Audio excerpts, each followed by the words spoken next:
Et à Saint-Quart-du-Rhône, on s'est très rapidement mobilisé autour de cette notion du RIC. On l'a porté pour la faire connaître. Hein. C'est là où s'est passée la conférence entre Étienne Chouard, Maxime Nicole, Flyrider, Yvan Bachot, Léo Giraud, animée par la chaîne Demos Kratos, Julien Malara, qui a propulsé le RIC vraiment sur le podium des revendications des Gilets jaunes. Et nous, à Saint-Clair, une fois qu'on a lancé l'idée du RIC, enfin on a aidé à propulser le RIC, on s'est dit on va pas en parler, on va le faire. Parce que, écoutez bien, référendum, initiative citoyenne. C'est à votre initiative, c'est à mon initiative. Il ne faut pas attendre que le maire nous le donne, que le député nous le donne, que le président nous le donne. C'est à nous de nous emparer. Donc aujourd'hui, le RIC n'existe pas, c'est à nous de l'écrire. Donc il y a tout un tas d'intellectuels, de groupes de réflexion qui travaillent justement à qu'est-ce que pourrait être le RIC en France. Donc je vais citer Culture RIC, je vais citer Objectif RIC, l'opération Article 3, l'association Article 3. Enfin, il y a tout un tas de gens, de collectifs qui travaillent dessus. Moi je dis que c'est bien de réfléchir, mais c'est bien aussi l'action. J'ai beau vous expliquer comment on fait du vélo, avec des théories, avec des schémas, avec tout ce qu'on veut, tant que vous ne montez pas sur le vélo, vous ne saurez pas faire du vélo. Donc le vélo, il faut monter dessus, et puis tant pis si les débuts c'est un petit peu chaotique, mais il faut apprendre à pédaler par nous-mêmes.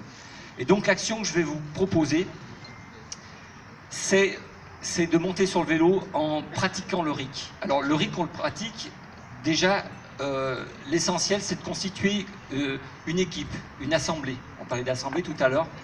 Cette assemblée-là, on va lui proposer déjà d'écrire ses propres règles du RIC. Le RIC n'existe pas, c'est à nous de l'écrire.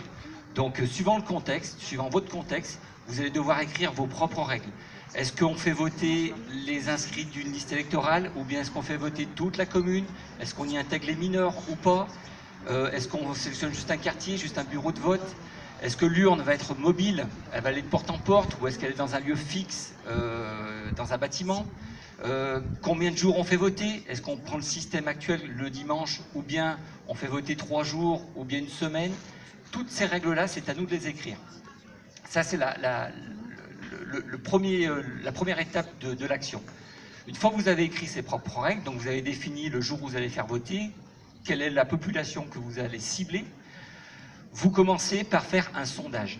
Le sondage, c'est extrêmement important, c'est ce qui va vous légitimer la question. Celui qui pose la question d'un RIC, il a le pouvoir quelque part. Vous voyez, aujourd'hui, on a un RIC qui nous est lancé par nos députés. Est-ce qu'on a choisi la question? Nullement. Hein, donc quand on dit qu'il est partagé, il est partagé en rien du tout. Il est parlementaire, ils ont décidé de nous amener sur le terrain de ADP, et maintenant, ils cherchent à nous intégrer à leur procédé avec une mission impossible qui est de réunir 4,7 millions de signatures. Alors pour moi, la mission n'est pas impossible. Vous savez quoi? Je pense juste un truc. Il suffit que Hanouna en parle à la télé, vous avez les 5 millions de signatures.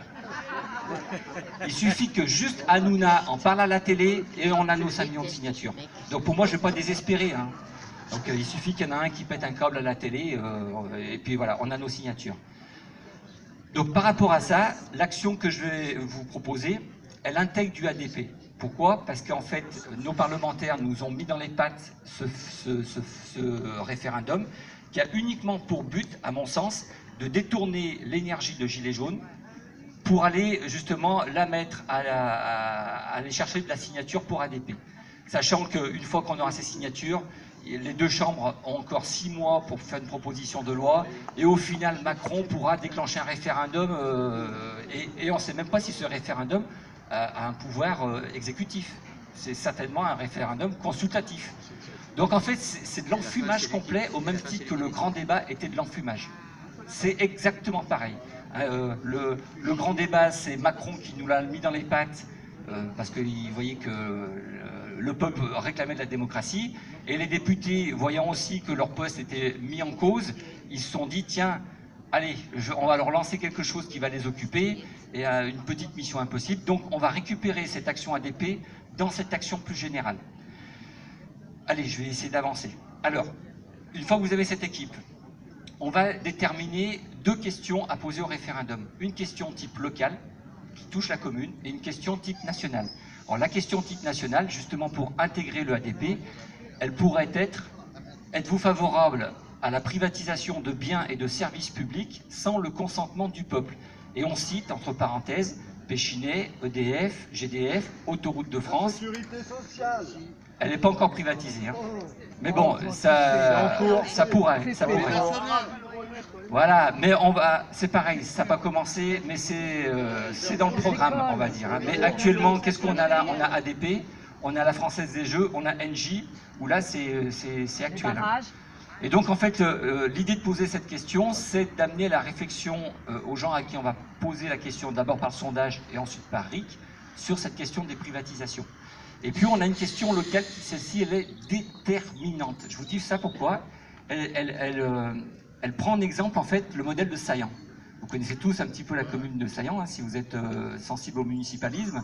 C'est aujourd'hui une commune qui, depuis 2014, est organisée par des commissions de citoyens qui prennent les décisions, et le conseil municipal, systématiquement, applique les décisions qui sont prises en commission.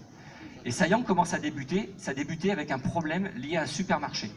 Le maire voulait implanter un supermarché qui allait vider le centre-village de ses commerçants et de ses habitants, et donc un grand nombre de la population s'est levé contre cette implantation de supermarché. Ils ont fait une pétition recueillant 800 signatures sur 1200 habitants, donc c'est énorme, et le maire a quand même dit « je m'assois sur votre pétition, elle n'a aucune valeur ». Ils ont quand même fait pression sur les 3 enseignes qui se battaient l'emplacement, et les enseignes finalement ont renoncé à venir s'implanter là, sachant qu'elles allaient avoir extrêmement des problèmes avec les habitants de Saillant. Donc victoire pour les gens de Saillant, mais ils se sont dit, bon, on a un problème, c'est que qu'est-ce qui nous dit que maintenant le maire dans notre dos ne va pas signer un permis de construire avec une autre enseigne? Donc pour ça, il nous faut une présence au conseil municipal. Et de là est née l'idée de constituer une association en vue de présenter une liste participative, une liste citoyenne, qui finalement l'a emporté. On va prendre exactement le même modèle. Vous allez trouver dans votre commune le point chaud, le point sensible, la question qui fait polémique, qui fait débat. Donc pour ça, on fait comment? On commence par un sondage. Alors une partie de l'équipe va sur le terrain avec son calepin, on fait la sortie des écoles, on fait la boulangerie, on fait le marché, et on va poser la question aux gens. Bonjour, nous sommes une petite équipe de citoyens de la commune, nous préparons un référendum d'initiative citoyen, on va vous poser 2 questions, dont l'une sera extrêmement locale, ciblée sur la commune. D'après vous, quelle question doit-on poser? Et là, les personnes, elles vont nous citer le problème qui pour elles existe, hein. Alors ça va être le compteur Linky, la fermeture de la classe prévue là-bas, le rond-point qui va coûter une blinde. Et on peut, nous, équipe organisatrice, préparer 3 questions, 3 suggestions pour amener justement une personne qu'on questionne par un sondage. On la prend un petit peu des fois au dépourvu, elle ne sait pas trop quoi dire, et bien on lui prépare 3 possibilités de réponse. Et donc la deuxième partie de l'équipe, elle va aussi faire ce sondage par un moyen téléphonique. On prend le bottin, l'ancien bottin, vous savez, le bottin papier là, et on appelle les gens au téléphone. C'est des gens qui ont encore le téléphone fixe, c'est des gens qui sont peut-être pas très mobiles, qu'on va pas avoir rencontrés dans la rue. Donc on aura une sorte de légitimité à avoir un sondage aussi bien sur des personnes actives que des personnes un peu moins actives. Une fois que vous avez ces 2 questions, que vous êtes trouvées dans votre commune, à Arles par exemple, vous avez trouvé le point chaud de Arles, quelle est la question qui va faire un peu polémique et débat, on organise une conférence de presse. C'est extrêmement important cette conférence de presse, parce que localement... Oui. Oui, parce que là, vous dites que vous posez des questions, donc au niveau des grandes villes, ça ne se pose pas. Mais je pense aux communes, par exemple, et c'est un vrai problème dans le Vaucluse, des communes où les gens, il y a beaucoup d'extrême droite, et les gens vont dire, moi, le problème, c'est par exemple la question des migrants ou des immigrés. Donc, c'est extrêmement... Moi, je refuse effectivement de faire un sondage sur cette question-là. Et de fait, c'est une question qui se pose. Donc, si, c'est très bien de parler du RIC, mais s'il n'y a pas une base humaniste, antiraciste, antisexiste, etc., pour moi, ça n'a aucun sens. Et c'est quelque chose qui s'est posé clairement. On a vu le résultat des européennes, où il y a 20% de l'extrême droite. Donc, on peut pas évacuer, nier cette question-là. Justement, si vous n'évacuez pas, ne partez pas sur votre idée propre. Vous pensez que les gens vont faire ça? Non, je pense pas. Demandez-leur carrément. Non, mais oui, mais dans une commune où, je ne citerai rien, dans une commune où 70% des gens ou 60% des gens pensent que effectivement la question principale c'est les migrants, par exemple, communauté, enfin. Donc qu'est-ce qu'on fait? Ça c'est une vraie question réelle et pratique. Donc c'est ce que vous. Ouais, non, mais c'est une vraie question Oui, qui se pose tout le temps. Donc j'aimerais avoir. Je vais juste essayer de répondre très rapidement sur une intervention de Tristan Réchid. Tristan Réchid, c'est saillant. Il a dit une chose qui, à force de pratiquer les commissions, il travaille avec des gens qui sont Rassemblement National aujourd'hui. Parce qu'ils sont élus, comme lui, ils sont élus. Ils se retrouvent sur 95% des thèmes. Donc travailler sur 95% des thèmes. Les 5%, eh ben on verra après. Mais déjà, on a 95% avec lequel on peut parler de tout. Pour répondre rapidement, il suffit simplement de donner une identité à votre assemblée. Votre assemblée, elle doit avoir ses valeurs humanistes. Maintenant, je vais juste redonner la parole à Daniel pour qu'il puisse continuer son chemin. Oui, c'est important. On a tous des a priori, on a tous un prisme de vue. Il faut dépasser ça. Pour dépasser ça, oui, moi aussi, je pense que dans ma commune, les gens vont dire ça, vont penser ça. Bah non, il ne faut pas que je pense ça, il faut que j'aille leur demander. Et éventuellement, effectivement, on peut soumettre 3 questions, et dans les 3 questions, on n'est pas obligé de parler des migrants, par exemple. Et comme le disait Michael, Tristan Réchid qui s'annonce publiquement quelqu'un de très à gauche, hein, même un gauchiste, hein, pour reprendre ses propos, il dit publiquement aujourd'hui que parce que justement il a intégré des commissions, il a travaillé avec d'autres citoyens, il s'est rendu compte qu'il tombe à 95% d'accord avec quelqu'un qui vote Front National. Par contre, il dit effectivement, on est sur 5%, vraiment pas du tout d'accord. Mais on n'est pas obligé de mettre ces sujets tout de suite devant la table. Donc le sujet des migrants, je suis désolé, on a beaucoup d'autres sujets aujourd'hui qu'à traiter que le sujet des migrants. Voilà. Surtout en local. Je vais reprendre donc le processus. Donc une fois que on déclenche une conférence de presse. Donc la presse, c'est extrêmement important. Pourquoi? Parce que déjà, localement, ils vivent, c'est eux qui véhiculent les informations traditionnelles. Et donc la presse, je pense qu'elle va être c'est même plus je pense, je le sais puisque j'ai des contacts avec les presses locales, elles sont très friandes de ce genre d'initiative. Parce qu'on va mettre sur la table un sujet d'actualité déjà nationale, hein, ADP, donc ce qui va leur permettre de parler de la mobilisation qui se passe dans votre commune avec ce sujet-là, mais aussi vous allez mettre en avant un petit sujet épineux, grâce à ce sondage, sur la table, en lumière. Et ça, la presse, elle va s'en faire les choux gras parce que... Ouais, j'essaie d'avancer alors. Donc, la presse, vous lui présentez votre référendum avec les 2 questions qui vont être posées, et dès qu'elle va émettre son petit article le lendemain ou le surlendemain, vous allez vous servir de cet petit article pour constituer le matériel de vote. Le matériel de vote, c'est quoi? C'est une enveloppe dans laquelle on glisse enveloppe, bulletin de vote, procuration, la feuille expliquant le référendum avec les modalités, et puis justement un tract un petit peu plus punchy, avec l'article de presse. Quand vous allez faire le porte-à-porte pour aller solliciter les gens en leur remettant ce matériel de vote, en leur disant vous êtes convoqués à venir voter, donner votre opinion, hein, et non pas donner votre voix pour élire quelqu'un, mais vraiment opiner. On va s'appuyer sur l'article de presse qui est sorti en disant c'est officiel, c'est pas du bidon ce qu'on fait, c'est passé dans la presse. Si ça passe à la télé, si ça passe dans le journal, c'est que c'est vrai. Ça marche comme ça. Hein. Donc en fait, on déclenche le référendum. Imaginez que vous avez votre table avec votre urne, les gens viennent voter, ils ont leur carte électorale dans la main, à voter, on a la liste électorale qui nous facilite la prise de contact. Donc à ce moment-là, on essaie de prendre les coordonnées téléphoniques et mails des personnes qui viennent voter. Une fois qu'elles ont voté, on peut les inviter à passer à la table d'à côté, qui sera la table ADP, avec l'ordinateur et l'imprimante qui va bien, et on va emmagasiner des signatures ADP. Une fois que vous avez fait ça, vous avez en fait une liste, un listing de tous les gens qui vous ont démontré, je vous dis bien démontré, signature à l'appui, qui veulent plus de démocratie directe. Ils veulent donner leur avis, ils veulent donner leur opinion.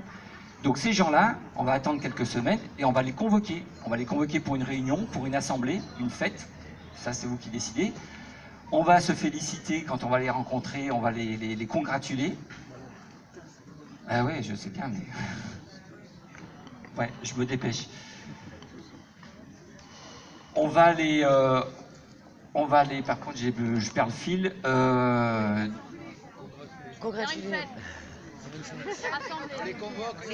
Voilà, on les convoque. Et comment on va leur expliquer qu'on n'a encore pas le RIC national, on n'a pas le RIC officiel. Pourquoi on ne va pas l'instaurer entre nous, ce RIC? Et donc, on va proposer d'écrire des constitutions municipales, des constitutions communales. On va écrire ensemble les règles qu'on voudrait voir mettre en place dans notre commune, comment on fonctionnerait. Est-ce qu'on fonctionne par des assemblées, par des commissions qui prennent toutes les décisions? Quel est le rôle du maire? Est-ce qu'on peut le révoquer? Comment on va l'élire entre nous? Est-ce que ça va être une élection sans candidat, un tirage au sort? Donc c'est à nous d'écrire toutes ces règles.